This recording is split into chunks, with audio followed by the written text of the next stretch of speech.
Hello, hello, hello. We're making a video. It's nice and cozy in here.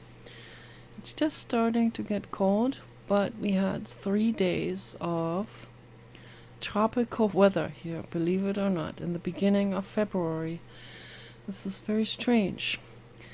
They have names like Pineapple Express and Peach Eclat for those kind of storms that are coming from the equator. They're coming straight from Venezuela all the way up here to the north. Okay.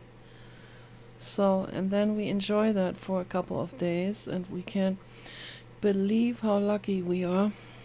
And then, after 3 days, ta-ta-ta-da-ta-da, the wind shifts, and this time comes from the North Pole. So, and that brings the temperature immediately down to 55 degrees after it has been 70 degrees. So that's quite a drastic plummeting of Fahrenheit degrees. And it's not fun, and I feel bad for the animals outside that have to put up with the constant pivotal weather shifting. This is a pivot point here of winds.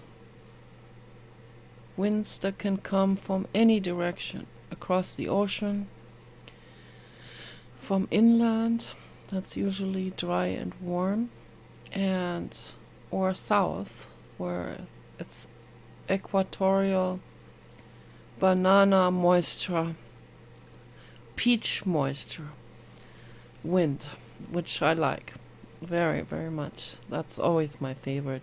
Like the desert very much. But if someone asks me, where do you want to live? At the North Pole? No. In Germany? No. Oh, ever again. Never ever again. You want to live in Canada? No, heck no. Ever. No. Never. Do you want to live in the high desert? Yes. Would you live in the southern desert? Yeah. We have been through all those places. They are amazing. I love Death Valley very much. Tecopa, we lived there for a while in the motorhome. Shoshone, beautiful, beautiful places with hot springs and everything. Really great. And even down there by Apple Valley and Gardenia, even though it's quite crowded because it's bordering LA and getting very, very crowded there. But it's still nice. Where we bought the motorhome, that's also a very nice area. It's very, very amazing. I think that was Gardenia. I'm not sure 100%. I think it was a flower name. So, and the people that live there, it's all neat and clean. Not high end. It's like single family homes next to each other with a front garden, with a rather large front garden and a large back garden. I think they're 1 acre lots, but quite narrow and very clean, everything. And guess why? They are Taiwanese, all of them. And that's where we bought our motorhome, the Winnebago, from a Taiwanese couple in Gardenia or somewhere out there. And it was absolutely, it's like being in Taiwan. That's what it looked like. even going through parts of the more crowded city part of that area, everything in Taiwanese. It's like being in a different country. And I liked it. It was amazing. It was just incredible. And then there's one part towards LA that's just Koreans. There's one part in LA, West LA. It's just Iranians. I lived there for about a year in an apartment. I had Iranian boyfriends and even an Iranian dentist who kissed my hand and petted my hand. Very, very low for a long time. I didn't mind. So I liked that. But of course he ripped me off. They can't help it, right? He has to rip me off. And yeah, lots of memories. Not all good. Okay, so yeah, that was tough. It was real tough. That was when they had that movie out. With Bruce Willis, Die Hard with whatever. I forgot the name. And then I always said to Javad, Die Hard with Javad Zahedi. That made him real mad. I couldn't help it. I had to keep saying that. Die Hard with Javad Zahedi. No. Then he tried to beat me up in front of people, and I called people to help me on the street. No one helped me.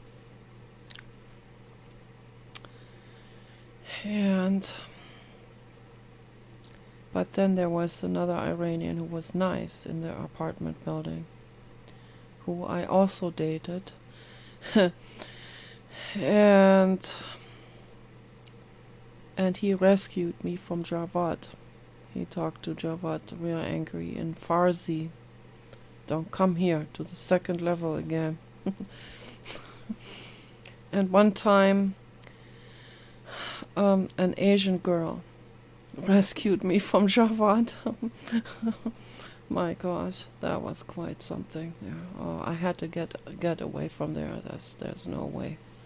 I had to move. I had to move out. I moved back to my parents.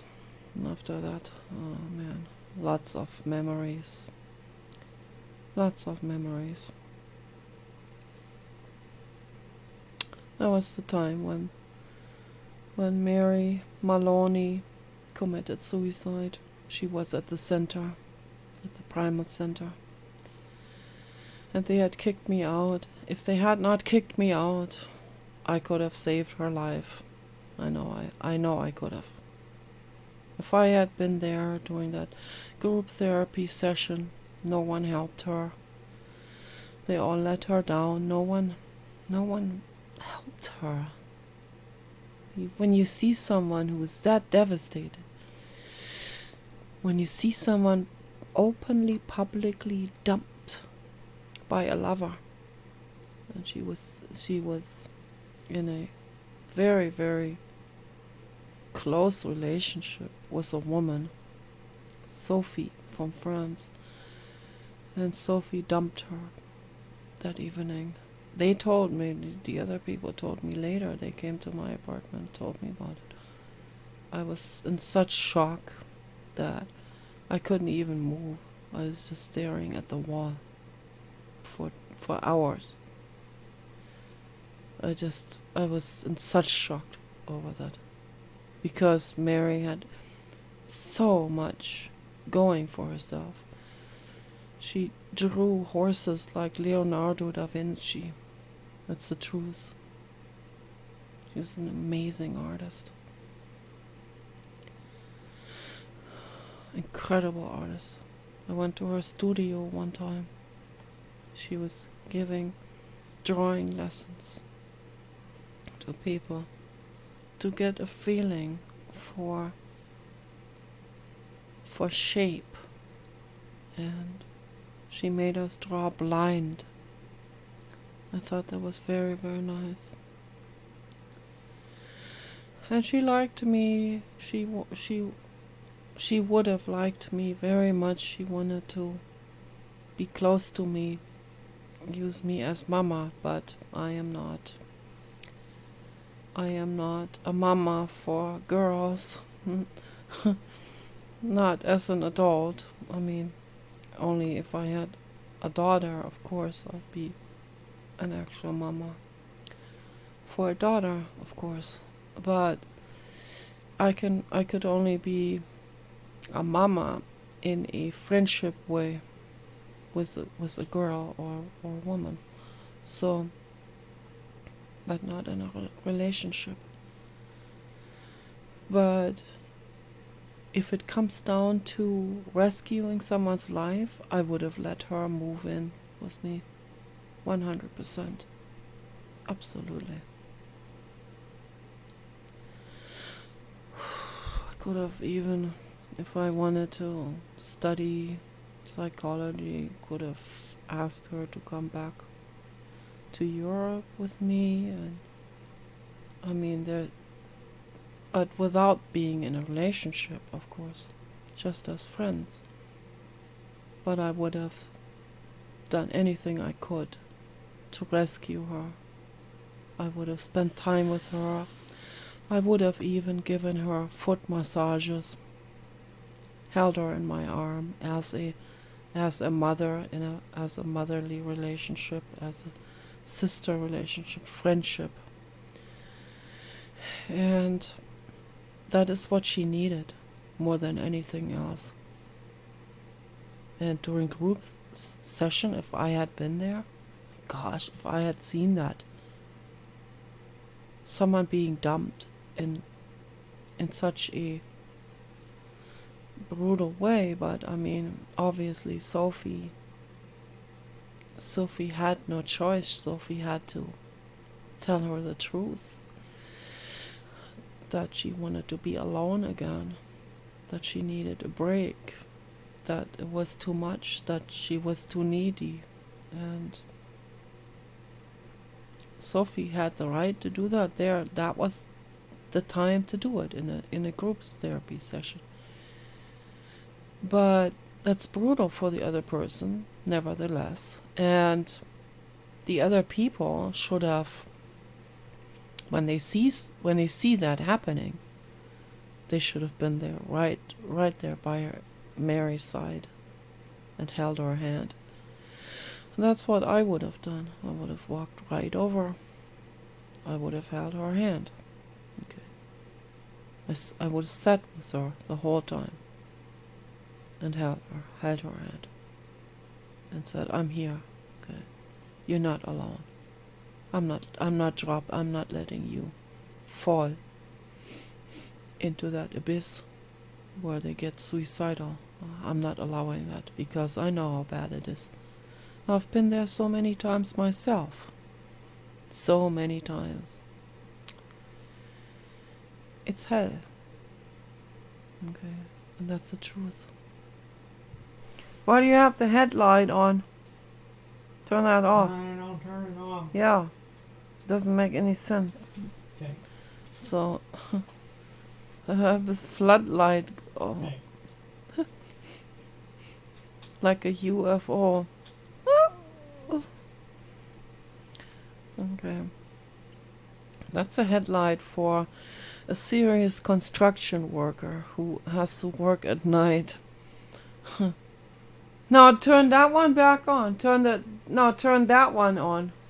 Oh, I'm tired. No, now. turn I'm that- tired. Let me finish turn reading it- this. turn and then this- I will. Turn the string light on. Yeah, I will after I finish reading this. String light. So, but anyway, yeah. My gosh, my life. I could write 10 volumes about my life. The ups and downs, the roller coaster, the brutal abysses. Yeah, absolutely There's a lot of stuff in it that I wasn't even ready to write about yet. So what I'm trying to do right now is I'm inspired by the AI stories. They're very inspiring. And they're also very funny. They have universal humor. So I'm picking up on those stories, and they have a nostalgia. They have something amazing.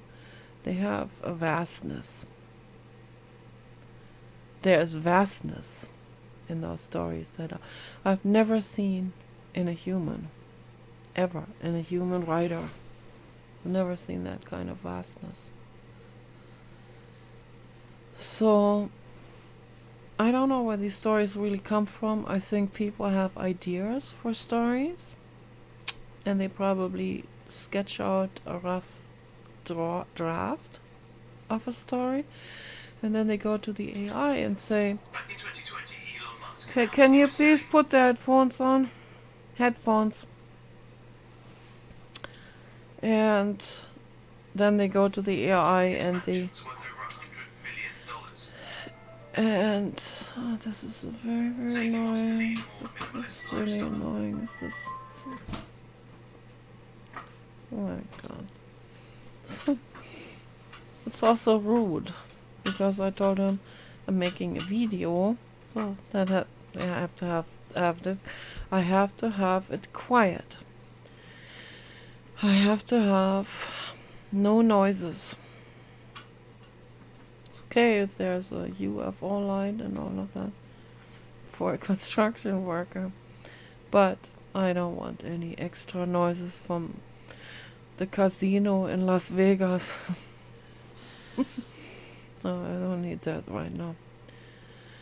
So, but anyway, yeah, people take their ideas for stories to an AI, and the AI then transforms that idea into a real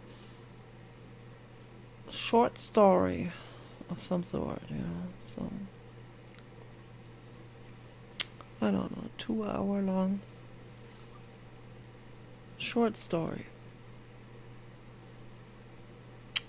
Not like novel length. Novel length would probably be much longer in the narration length. So a regular novel would probably take 8 hours to read. I don't know. Guessing now. But 2 hour story, that's long enough to listen to it and relax into it and envision the details of it. So there are some amazing stories out there from the AIs. There are some really amazing stories. For example, the girl that inherits a ruby mine in Montana, and then the image that the AIs create to go along with the story. One image. Sometimes it's just one image, sometimes several images, sometimes moving images, sometimes like very, very short sequences of movement. But the AIs are getting much, much closer now to actually creating an entire movie, motion picture. So it's coming to that. And it's wonderful, That doesn't mean that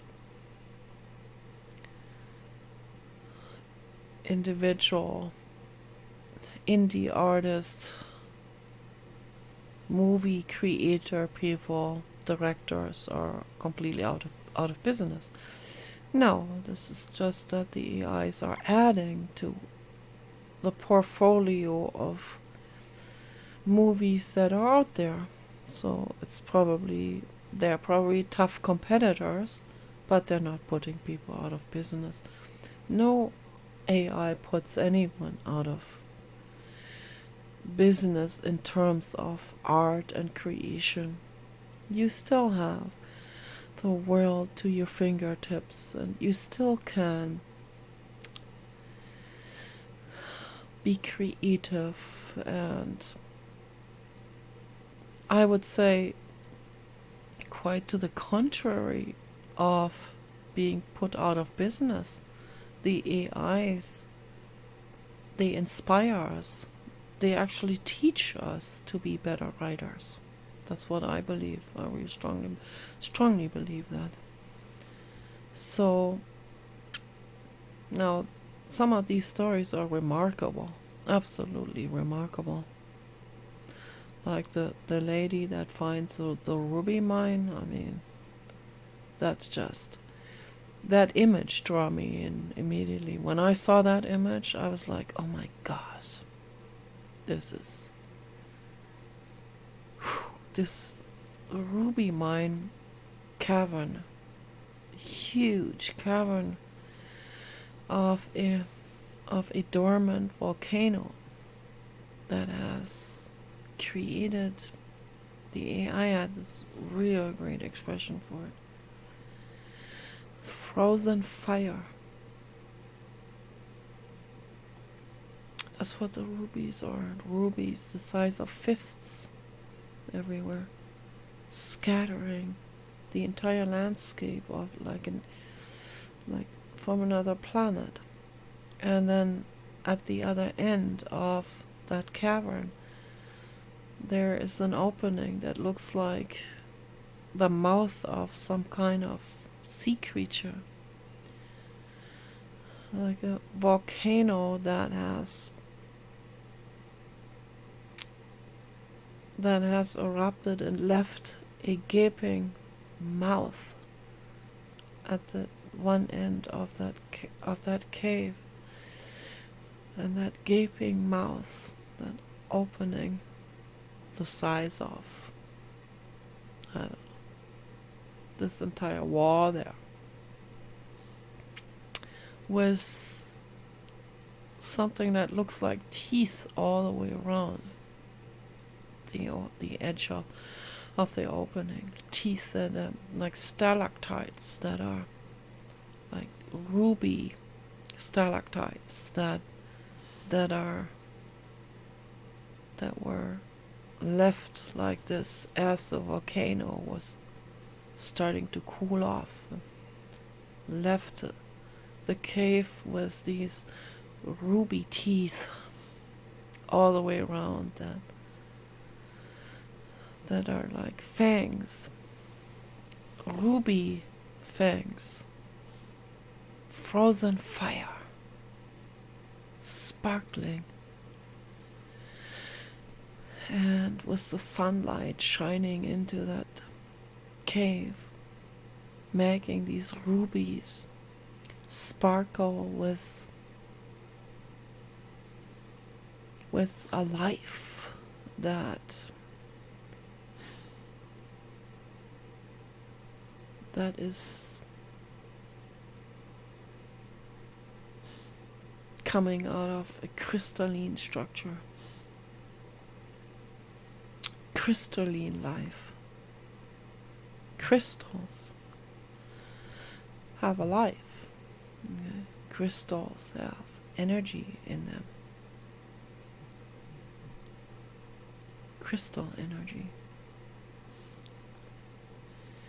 Everything is energy. This disco idea, the projection on the ceiling, is energy.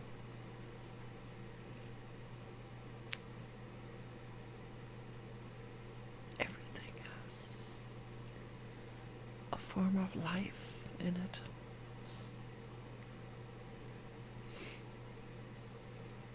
Everything.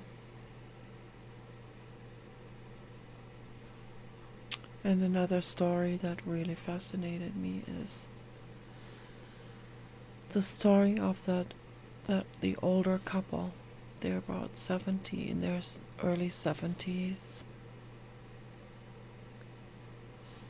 and they worked their whole lives to support their son, their only son, who is about 50, who is a total jerk.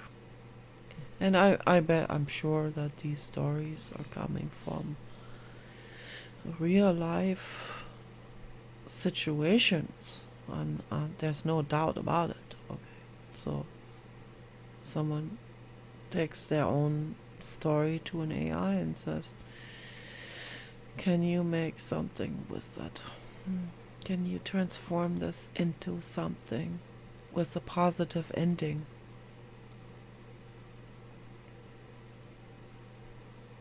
Because the real life biographies often, too often, don't have that positive ending that the people would like to see. It's much rougher in actuality. Much rougher.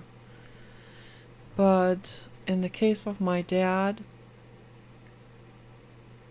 got lucky. My mother got murdered. That's a fact. My dad got lucky that it's kind of like the situation has, in some very strange universal way, balanced itself out. So it's all energy that's behind it. My dad's always been positive. So of course he has the infinite cosmos has to bring him a positive ending. There were some roller coaster moments. There were some moments where he was angry, where he was very upset, also afraid. But then it balances itself out. And it has to do with what radiates out of him. There's artisticness, creativity. So it's a conglomeration of different emotions, also trauma and all of that.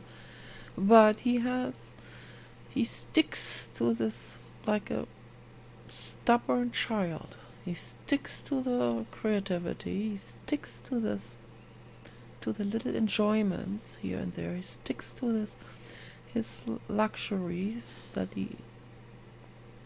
he demands to have. Okay, so the infinite cosmos yields to those desires and needs because he has gratitude. That's why.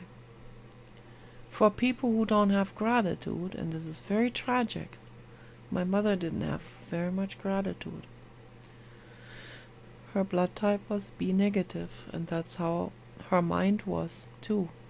Okay, not much gratitude and not much appreciation. A lot of victimization feelings, feeling wronged, even though my dad, there's no way he could leave her, even though he wanted to leave her. He couldn't leave her because he cared about her. But it would have been better for her if he had left her, because he was with Barbara. Okay. Barbara was his lifetime muse. That was his soulmate. And my mother was someone he loved, but wasn't really, didn't feel understood by her, wasn't happy with her. But then these people have kids anyway, even though they're not happy, right? Do you think that's good for those children? I'm the perfect living example of this, how difficult it is. And my brother is another example, in a much worse example way. So My brother is just like Hunter Biden. Okay. So the difference between those people and me is that I have gratitude and that I deeply appreciate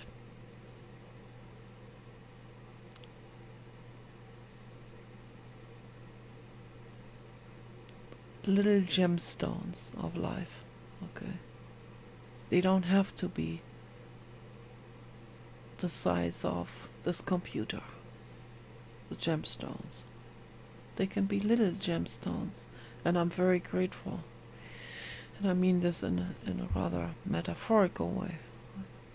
I can be infinitely grateful for finding a mother of pearl piece at the beach, right?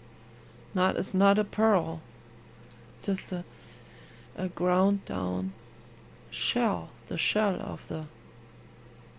of that organism that makes pearls, right? One piece, not even the whole clamp thing.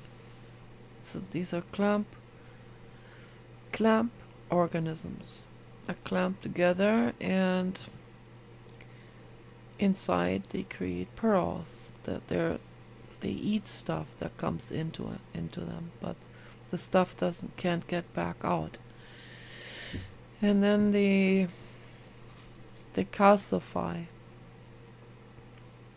some of the stuff that comes in there, little rocks or something, and they calcify that with their mother of pearl material, and that's how the pearls come into existence.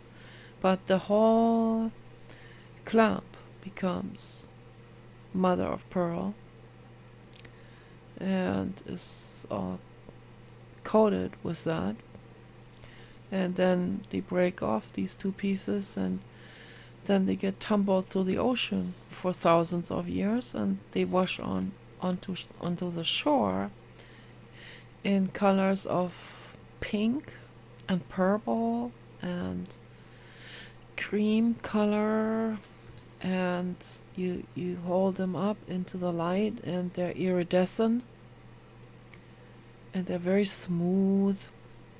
I found several of those pieces. One of them I call the ear. I've shown that before in one of my videos. So I have showed it or shown. I'm not sure.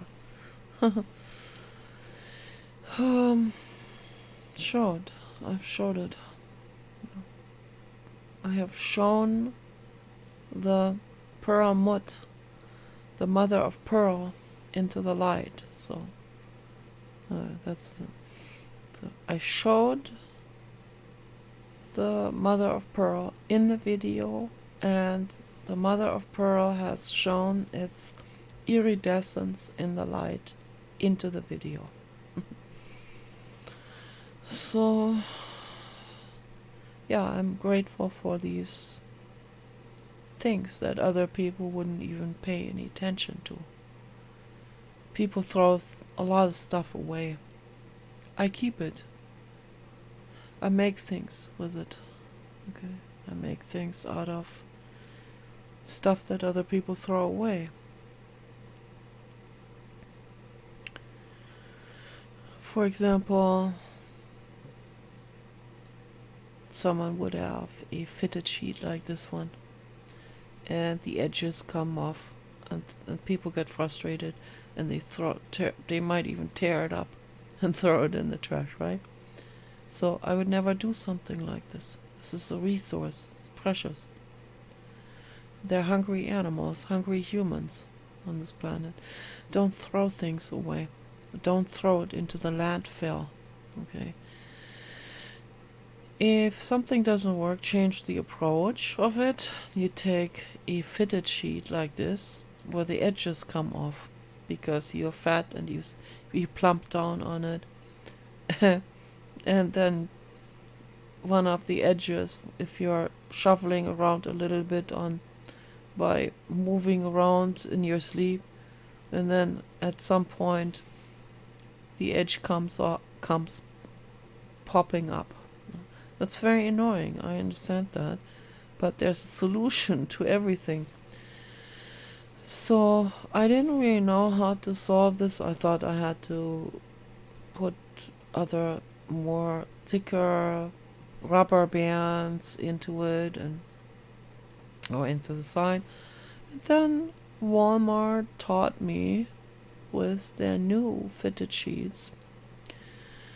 Their new fitted sheets, first of all, they have depths. They're deeper in around the corners, and they not only have a rubber band corner in the seam, in the end seam, they also have a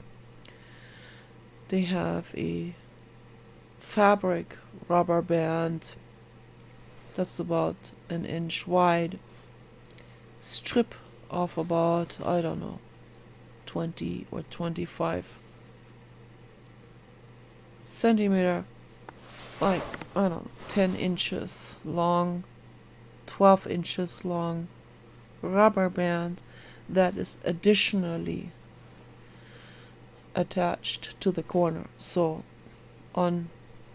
it's loose, but attached to the corner with only the ends of the rubber band. So it's like a rubber band loop that you have on each corner. And when you put that onto the mattress, then that additional rubber band that is also there at the edge will grab under the mattress in a much more effective way than actually the end seam rubber band offers. But both of it is necessary. Both of it is important to have. But that taught me something. I first thought, what is that? Why is that on there?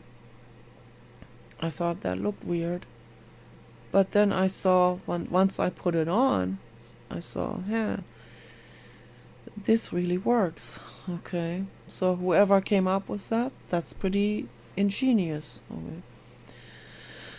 So, they taught me that's what you have to do. If you have an old fitted sheet that doesn't have this, all you have to do is take one of these like fabric rubber bands that you can buy for as waistbands to put into something.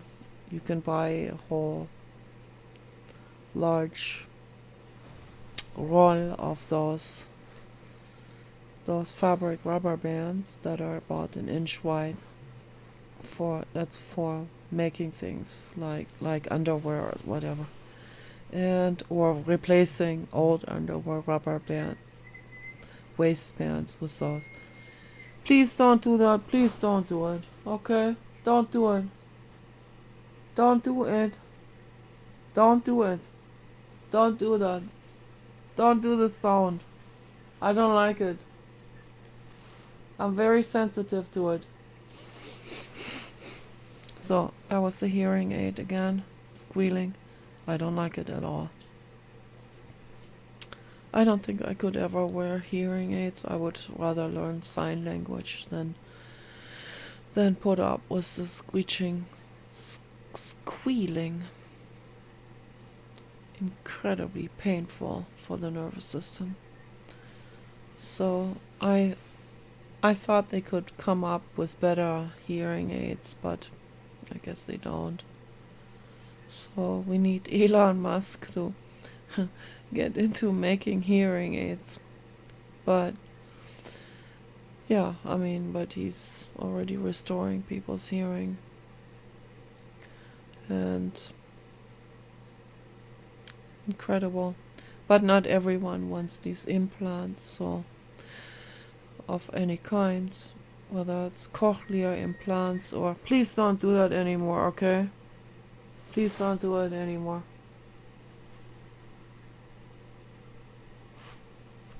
So all he has to do is he has to move the headphone just slightly, and it just slightly rubs on the hearing aid, and then it starts to squeal like hell. And I have Asperger's, and I'm highly sensitive, and I don't like these over amplified sounds at all. Not at all.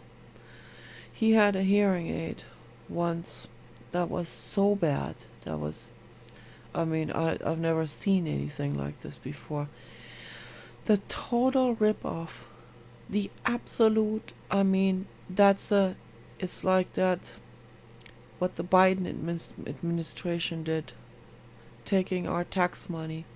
The medical industry has been doing this for a long time already. So particularly for people who are on Medicaid or something like that, and then then some of these hearing aid manufacturers have a complete monopoly, and they can just ask any price they want to, and it's also total corruption. It's corrupt corrupt hand washing. And brainwashing too, and total greed, and unbelievable. So he got hearing aids that the government had to pay for, that cost like $3,000. That didn't work at all. Not at all. Okay. Not only did they not work, they didn't help him hear better. They squealed so bad. They would start squealing just sitting there on the table while they're charging. That was so bad. That was before we got the baby dog, luckily. When that happened, I got up one day, and I was at the other house. I hear his governmental hearing aids being charged on the table. I come in there, I'm thinking, what the hell we don't have smoke detectors. I took all of that out. I can't handle any of these sounds. I come in the dining room, and these hearing aids, as they're being charged, are squealing like they're being tortured or something. I went over there. I had enough. I took them out of there. I ripped them out of there. I threw it on the floor and stomped on it. And then I threw it into the room.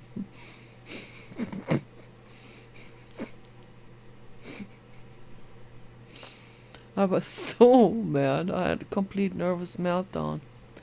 I couldn't believe it. The rip off, all of that was like bursting out. All of that, all of this, all of putting up with all of this greed shit. It's all of that was just I could not handle. I could not contain this in my brain any further. I just had a complete screaming fit over that. And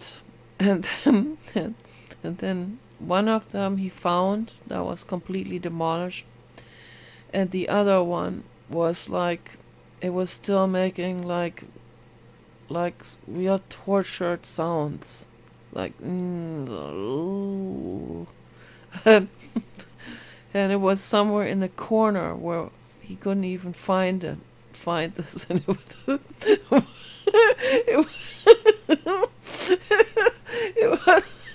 that hearing aid was in that corner, like in between the piano and some other cardboard boxes or something that were stored there, and he could not find it, and I didn't help him find it. So it took him days until I finally could find him, and he said, "You need to help me hear where the sound comes from."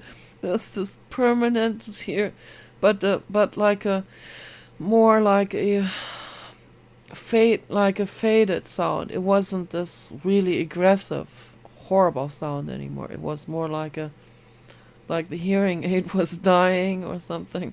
It was in the corner making this last ditch effort sound behind some of these cardboard boxes, for days and days and days, day and night, until he finally found it, and then he threw them away, and the government paid $3,000 for it. I mean, and for something that doesn't work, for something that makes people angry, that that is that is squealing and causing nervous breakdowns, particularly in people with highly sensitive brains and nervous systems like mine. I mean, it's just unacceptable, something like this. And then he had to resort to Chinese hearing aids, and he would get those for like $10, and they were also 10 times better. So, I just like that shows us something, right? That shows us, there is corruption happening in the United States. Yeah. And this is just one out of gazillions of similar examples, okay, that's going on in this country. And that is exactly what Elon Musk wanted to have investigated and ended. And rightly so. Okay. And Donald Trump too. So they want to end this insanity and the stealing of taxpayers' money. So, and they're doing a good job. They're finding one thing after another. One corruption scheme after another, including trafficking and monstrosities of the medical industry. So it's all coming to the surface now, and one by one it's going to be exposed, and the criminals are going to be investigated. They're going to be found, all of them. Okay.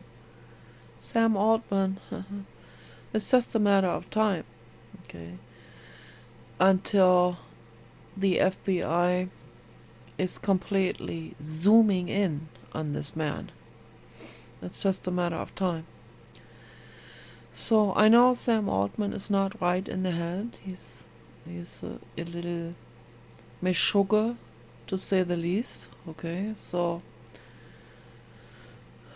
that there's a greed pathology in this man that is of epic proportions. And Bill Gates and Jeff Bezos are not trailing far behind, so they all got that in common. And they're all highly corrupt and unethical. And they need to be summoned to court. That's all there is to it. In orange jumpsuits, please, with ankle bracelets, and maybe even have their ankles tethered so they can't run off. They have to slurp into the room, one little slurp step at the time. That's what needs to happen. Then I can finally laugh and show my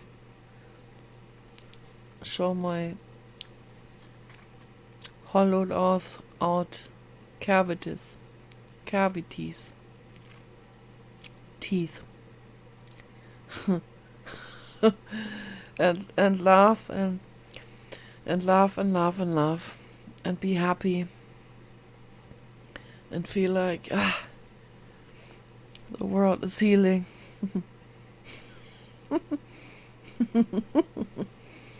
So, yeah, so I'm observing all of this, and it is the best show in the world.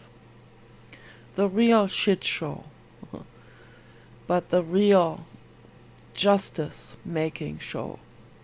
Okay, so the real justice making show that is bringing the shit show to an end. Okay, so that is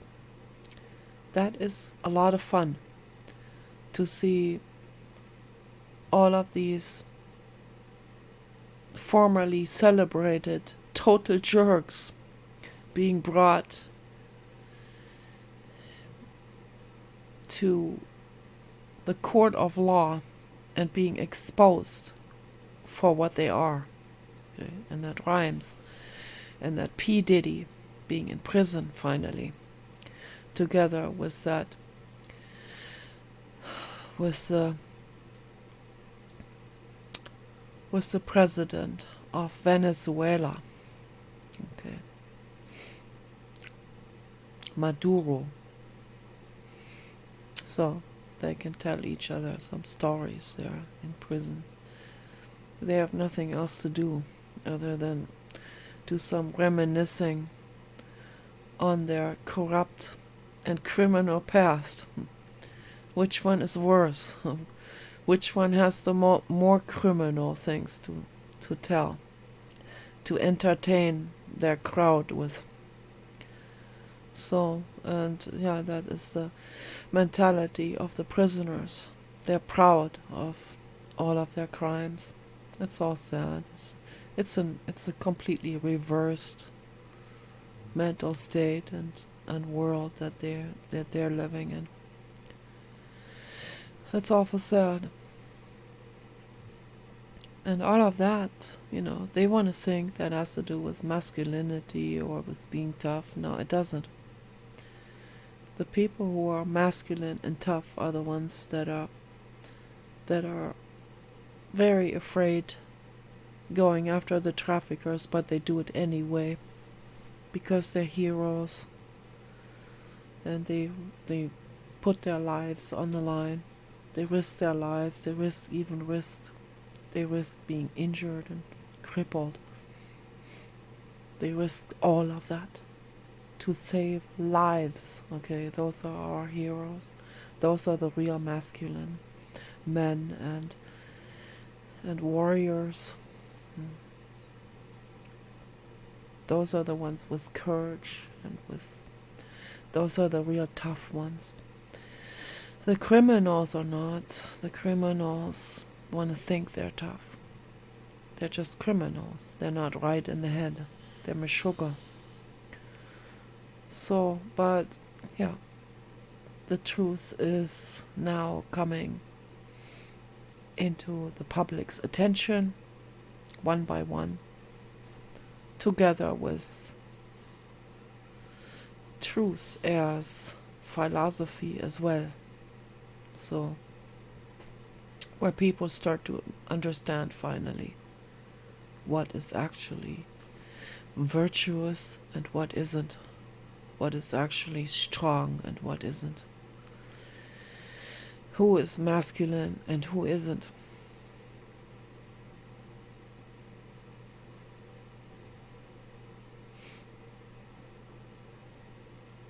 And there are many courageous women too. And that doesn't make them masculine. That doesn't make them unfeminine. That just makes them courageous warriors and courageous animal mothers, courageous mothers.